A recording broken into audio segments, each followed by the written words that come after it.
Tyson and Jenna Billings thought a lightning strike set their house on fire. But what really happened? Well, let's just say God wasn't done with them yet. It was late, around 2 a.m., when the first bolt of lightning hit. The husband sat straight up in bed, heart racing. The sound was so loud the house seemed to vibrate. Their dog, who was sleeping next to an outlet, jumped up and yelped like it had just been shot. He turned to his pregnant wife and said, "That hit the house." "I know it did." "It probably didn't. Just go back to sleep," Jenna said. Now, maybe she was right.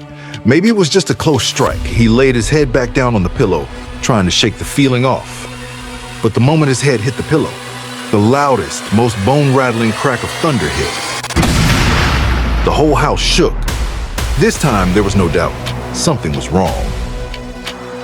The husband got up and walked through the dark house, following a strange buzzing sound.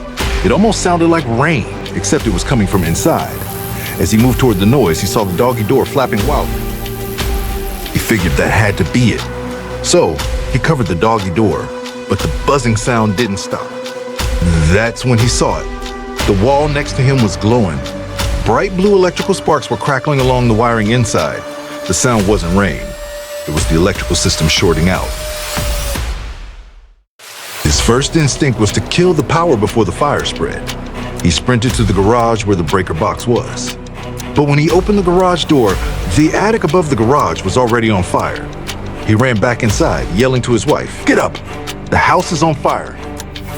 Now they're both scrambling, grabbing their phones, the car keys, the dogs. They called 911, and within 7 minutes, the fire department arrived and put the flames out. There they stood, drenched from the rain, watching their home smolder in the darkness. A couple of days later, they met with the insurance adjuster at the house. He walked through the charred remains, taking notes and pictures. After a while, he came back over and said something that stopped them cold. "Are you sure lightning hit your house?" Tyson looked at him, still sure of what he heard that night. "Yeah, absolutely," he said. "We both heard it." The dog reacted. The house shook. It hit. Well, that's the thing the adjuster said, and there wasn't any lightning within 20 miles of this area that night. Turns out, lightning never struck their house. The fire started because someone had wired part of the home using, get this, extension cords hidden behind the drywall. Cheap orange plastic extension cords were running through the walls as if they were regular electrical wiring. And that buzzing sound. It was the electricity arcing inside the wall, right where there'd been a hidden gas leak. The fire burned through the pipe where the gas was leaking, and it was spreading fast. But it gets worse.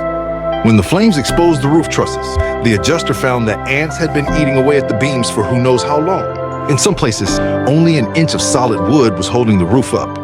One hard shake and that ceiling could have come crashing down. So, no, lightning didn't hit their house that night. It wasn't nature that almost took them out.